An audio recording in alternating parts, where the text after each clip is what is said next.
Senator Leyonhjelm.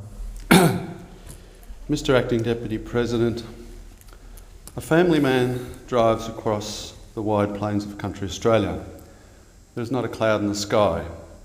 The highway is a single lane each way, but the surface is smooth and the shoulders are wide.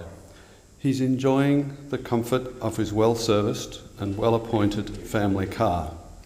He's fresh and he's alert. There's a car up ahead going at around 100 kilometres an hour.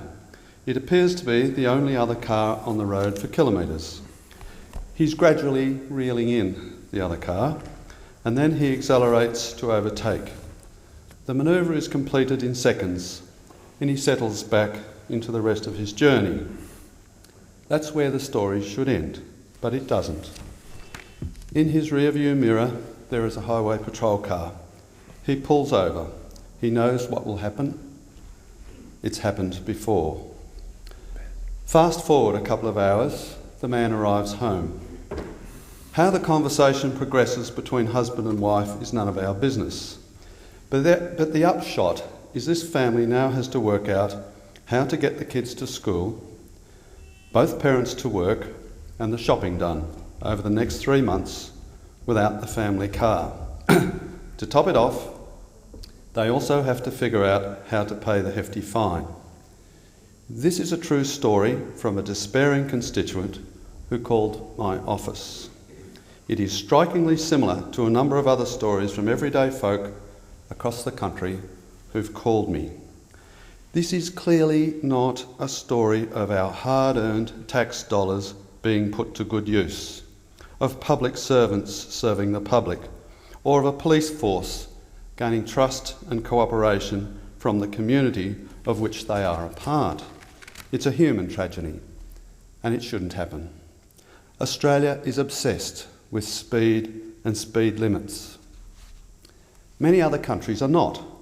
Speed limits in those countries reflect community views on the right balance between the convenience of travel times and safety. In Australia, they reflect the views of engineers who think they know what's good for the community and believe they know how to strike the right balance. And yet, the road toll is falling as much in other developed countries as it is here, due largely to improvements in the quality of roads and cars and the cultural change against drink driving. The everyday people who call my office aren't criminals. They aren't reckless with their lives, the lives of their families, or the lives of their fellow Australians. They would gladly comply with speed limits that were set according to the 85th percentile rule. Under this rule, we would measure the speed of drivers on each road with the speed limit removed, and then impose a speed limit that would cast 85% of those drivers as law-abiding and only 15% as speeders. As the great majority of drivers admit to regularly exceeding the current speed limits, if we adopted the 85th percentile rule, we would get higher speed limits.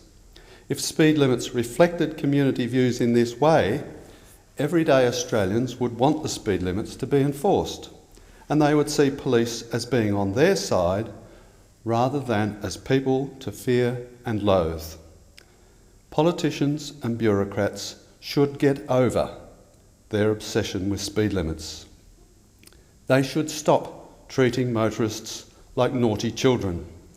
They should stop pretending that the setting of speed limits is an engineering issue, and they should bring the laws on speeding into line with community values.